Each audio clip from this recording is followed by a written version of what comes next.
everyone to another episode of the Nazi Podcast and Seasons Meetings. And I have a double header for you for AEW Full Gear and as well for MLW with Fightland.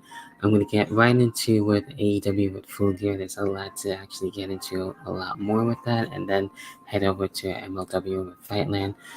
Getting into with the buy-in where we had Eddie Kingston dealing with Jay Lethal. Eddie Kingston getting his win there. Claudio Castagnoli and Buddy Matthews went at it, and Claudio actually getting his win. And the big tag team match, MJF and Samoa Joe, no Adam Cole since he's injured, dealing with the guns, and MJF and Samoa Joe getting their win. And it looks like Samoa Joe will actually face MJF in the near future for the world title. I do believe that was the added stipulation, basically.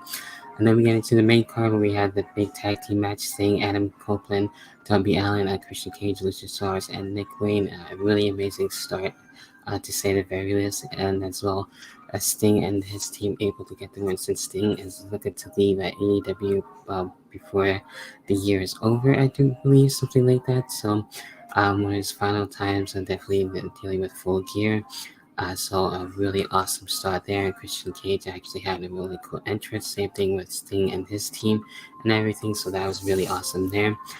We had Orange Cassidy and Jon Moxley too for the International Championship, where we had these two going at it. A really awesome back and forth match. Orange Cassidy getting his win there and remaining International Champion. Tony Storm and Hikaru Shida for the AEW Women's World Title match. Really cool to see these two go at it, definitely for sure.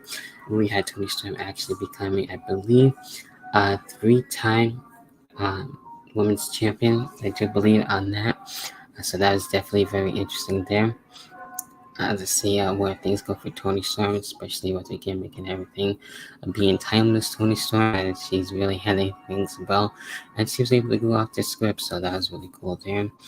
Then we had a Big Bill dealing with Ricky Starks and as well FTR and the House of Black and everything at LFI. Really amazing ladder match with the tag team titles. Ricky Starks and as well Big Bill and Ricky Starks actually getting the win there. As I was trying to talk there and trying to combine things for some weird reason. Basically, Big Bill and Ricky Starks getting the win there. Julia Hart as well, Chris Stanley, Sky Blue, one of my favorite matches of the night, the triple threat match for the TBS Championship, and that was really cool. Definitely for sure. We saw Chris Statler being worked by Sky Blue and Julia Hart. With double teams and working together for a while. But Chris Statler actually losing and Julia Hart actually getting the win, which is awesome. Definitely happy on that for Julia Hart getting the TBS Championship. Curious to see where things go there. Then we find out who was the mystery signing for AEW. A lot of speculation going on with that, but we had Will Ospreay actually being All Elite, which is awesome there. Can't wait to see what else he's going to be doing. I'm sure he'll be still doing stuff for TNA as well, so a lot to look forward to. And then we had Shane Strickland and as well Hangman Adam Page part 2. This one was crazy, especially with the spots where we saw the Brick get involved. There's definitely a bloody battle for sure, saying the least on that. And there's just a lot to get through, so that's why I'm stumbling over my words a little bit. But Shane Strickland was able to actually get the win here with Swerve getting the win, so really cool stuff there. Bloody battles to say the least, a lot of use of weapons and stuff, especially right off the bat. Hangman Adam Page actually wanted to get the win as much as he could, but didn't get to. And then we get into Kenny Omega and as well Chris Jericho dealing with the Young Bucks. A really amazing back and forth matchup, definitely for sure. And Kenny Omega and Chris Jericho getting their win there for sure. So can't go wrong there. And then we get into the main event. MJF had actually coming back from injury. Adam Cole was going to actually fill in from dealing with the injury by MJF and everything. So MJF came back with the ambulance and being able to continue actually finish the match and everything from start to finish, dealing with Jay White. And MJF actually retaining and keeping the world title, which is really cool there.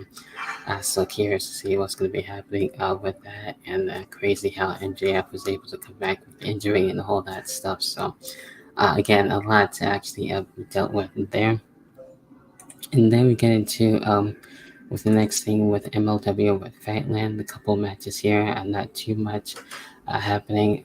Basically, where we had the MLW tag team titles on the line in a ladder match as Second Gear Crew, and dealing with the calling on this one. Really crazy, a ladder match with the spots and everything in between. The calling didn't get to retain, however, we did get to see Second Gear Crew get the tag team titles, so that's what happened with that. Loser leaves MLW. We had McIntyre dealing with Madness Warrior on this one.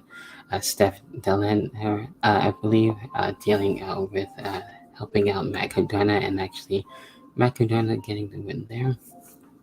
Then we had Ichiban and Mascara Dorada dealing with Rocky Mirror and as well Barbado, I believe, and Cavanero, I believe. Try not to get the name mixed up too much. And the team match, really crazy, insane stuff. Definitely for sure. And Ichiban and his team actually getting the win. And then we got the world title on the line, Alex Cade and Jacob Fatu. A really cool, long, definitely matchup between the two for the world title. Where we had the tables used, a lot of weapons used, definitely for sure, fighting for about like an hour or so.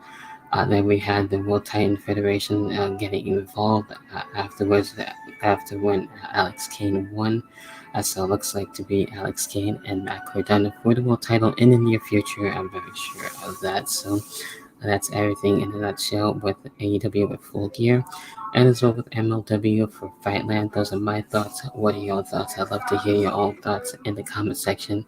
If you're watching on the YouTube version, so definitely leave a like, subscribe, and as well hit the notification bell to stay notified for everything for all things in the Hot Seat podcast. And check out the link tree as always. And hopefully you like the new background. I'm just trying things out differently. So I had that idea for quite a while. So I think this one will actually stay. So hopefully you enjoy the upcoming Thanksgiving, which is this week, this Thursday. And until then, we'll catch everyone next time for another episode of the In the Hot Seat podcast. Until then,